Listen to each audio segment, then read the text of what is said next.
आपकी हुकूमत अब चाहती क्या है कि अफ़गान मुहाजिरीन जाएं वापस, जिनके पास पीओआर कार्ड्स हैं या अफ़गान रेजिडेंट्स कार्ड्स हैं वो वापस जाएं, या कि उनको कोई मौका मिले यहाँ पे रीसेटल होने का? कई ऐसे हैं जिनका बिजनेस है यहाँ पे, मगर कई ऐसे भी हैं जिनको थ्रेट है, जिस तरह के कुछ ख़वातीन सहाफ़ी हैं हमारी तरह, जिनको बाकायदा उनके वारंट्स इशू हुए हुए हैं कि जी चूँकि वो काम कर रही थी, चूँकि वो तालिबान के ख़िलाफ़ बात कर रही थी तो उनके ख़िलाफ़ वारंट्स हुए हुए हैं। तो उनका क्या करेंगे फिर आप लोग?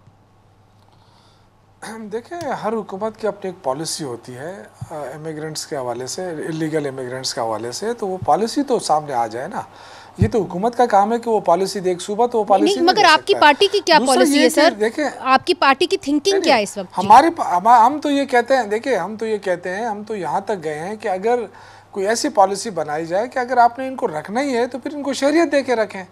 जिन्होंने रहना है वो रह जाते हैं, वो शरीयत रहे, ताकि वो उस कवानीन पे तो पूरा उतरे ना जो पाकिस्तानी कवानीन है। और दूसरी बात ये है कि हुकूमत की संजीदगी पर सब कुछ है कि वो एजेंडे पे जो बातचीत शुरू हुई है, क्या उस एजेंडे पे जो वापसी का अमल है वो रखते हैं कि नहीं रखते हैं। कि ये सिर्फ जिस तरह जाहिद खान साहब ने कहा कि ये प्रेशर टैक्टिस था, तो अगर ये प्रेशर टैक्टिस था तो क्या हम इससे दस्तबरदार हो जाएंगे? तो फिर चीज़ वापस चली जाएगी उसी का, क्योंकि 3-4 दफ़ा ये हुआ है कि ऐलान हुआ कि जी अब ये चले जाएं वापस, और बहुत सारे लोग चले गए दूसरे रास्ते से, फिर वापस आ जाते हैं। तो ये जो हमारा एक तरीक़ाकार है ना, ये इस पर सख्ती से अमल होना चाहिए।